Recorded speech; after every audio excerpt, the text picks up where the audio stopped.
Halo, Assalamualaikum warahmatullahi wabarakatuh. Kami dari kelompok 8, mata kuliah akuntansi 1.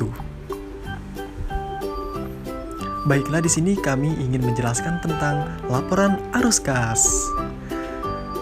Kelompok ini terdiri dari 3 orang, Yurcim yang pertama, Linda Sartika, dan yang kedua saya sendiri Muhammad Hasimning, dan yang ketiga Nurmeli Handayani. Oke, baiklah, di sini ada 6 poin pembahasan dan masing-masing akan kami jelaskan satu persatu. Pada poin yang pertama, ini yaitu kegunaan laporan arus kas. Pada kegunaan laporan arus kas ini mempunyai 3 poin penting. Yang pertama, kadangkala ukuran laba tidak menggambarkan kondisi perusahaan yang sesungguhnya. Poin yang kedua, seluruh informasi mengenai kinerja perusahaan selama periode tertentu dapat diperoleh lewat laporan ini. Dan poin yang terakhir, yang ketiga, dapat digunakan sebagai alat untuk memprediksi arus kas perusahaan di masa mendatang. Oke, lanjut. Pada pelaporan arus kas, nah ini apa saja nih yang dilaporkan di arus kas tersebut? Mungkin nanti dijelasin nih sama teman-teman. Yang pertama itu arus kas dari aktivitas operasi, dan yang kedua arus kas dari aktivitas investasi, dan yang ketiga arus kas dari aktivitas pembiayaan. Mungkin nanti akan dijelaskan oleh saudari Nurmeli dan saudari Linda Sartika. Baiklah, mungkin sampai sini dari saya. Lanjut. Baiklah, saya Nurmeli Handayani.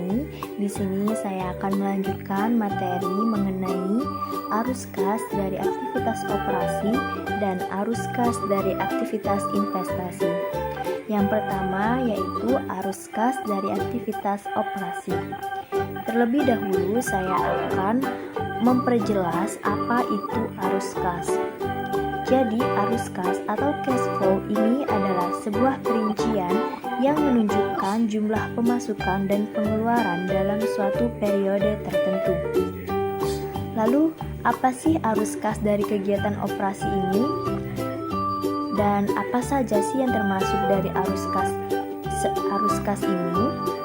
Terlebih dahulu saya akan membahas apa itu arus kas dari kegiatan operasi.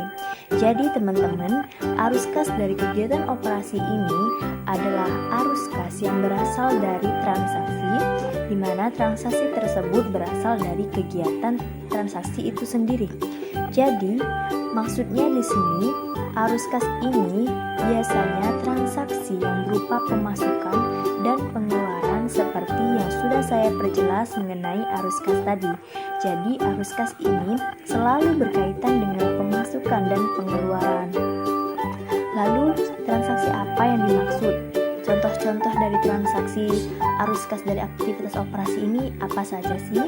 Nah, contohnya itu seperti menjual produk-produk secara tunai, menagih piutang usaha, membeli bahan baku, baik berupa input dan dari output juga, membayar gaji, membayar pajak, membayar logistik masuk dan keluar, membayar sewa kantor dan sebagainya.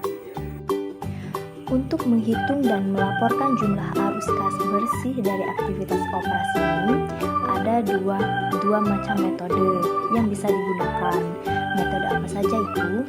Yang pertama, metode langsung dan metode tidak langsung. Mari kita bahas satu persatu ya. Yang pertama, metode langsung. Biasanya disebut juga dengan metode laporan laba rugi. Jadi, tugas laporan ini untuk menguji kembali setiap item ataupun komponen laba rugi dengan tujuan untuk melaporkan seberapa besar kas yang diterima atau yang dibayarkan terkait dengan sistem komponen dari laporan laba rugi tersebut. Untuk menghitung arus kas dari aktivitas operasi dengan menggunakan metode langsung, rumusnya itu adalah arus kas operasi bersih sama dengan arus kas masuk dikurangi dengan arus kas keluar.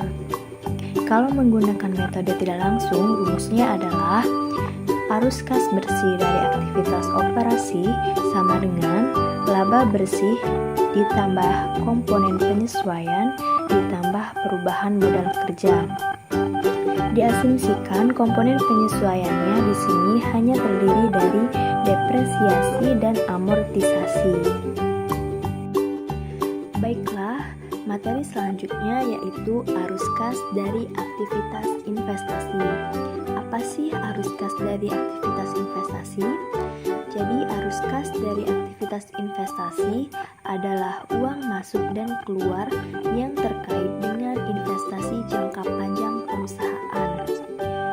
Yang termasuk sebagai aktivitas-aktivitas investasi ini adalah membeli atau menjual tanah, bangunan, dan peralatan.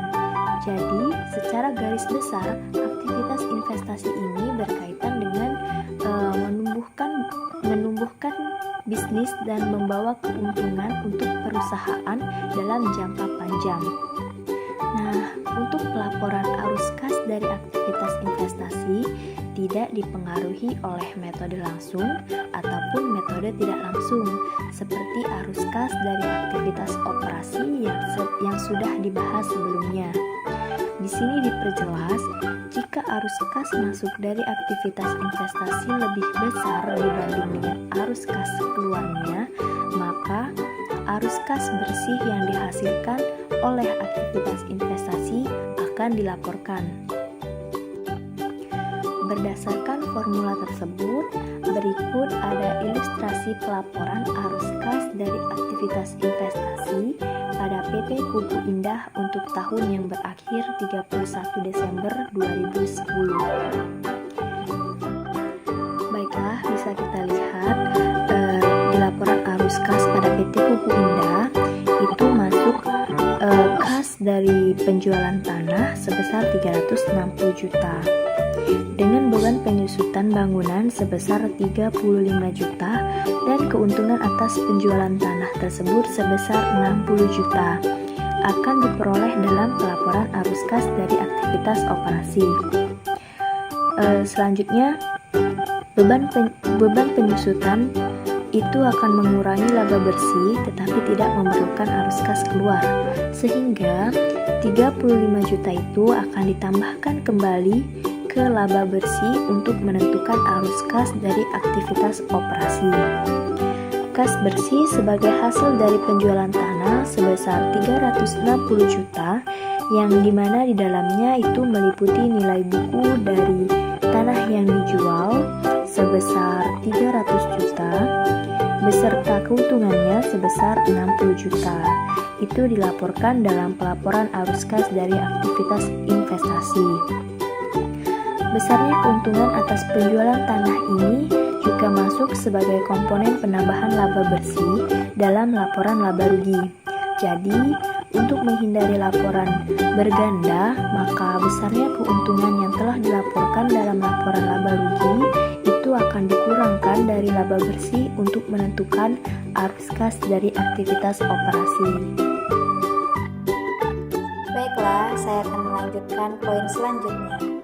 Arus kas dari aktivitas pembiayaan tidak dipengaruhi metode langsung dan tidak langsung.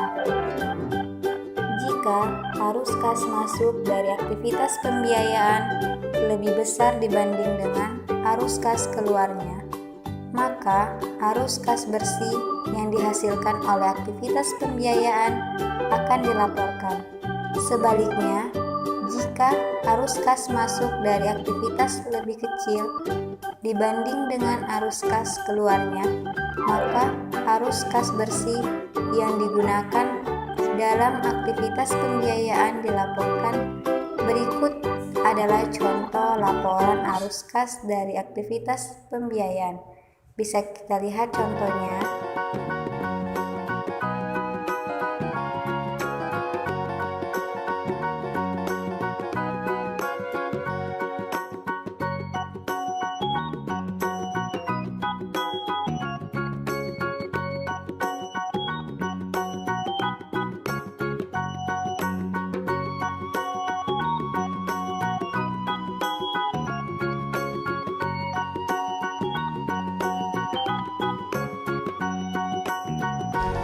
Oke, itu tadi penjelasan terakhir dari teman kita, Linda Sartika.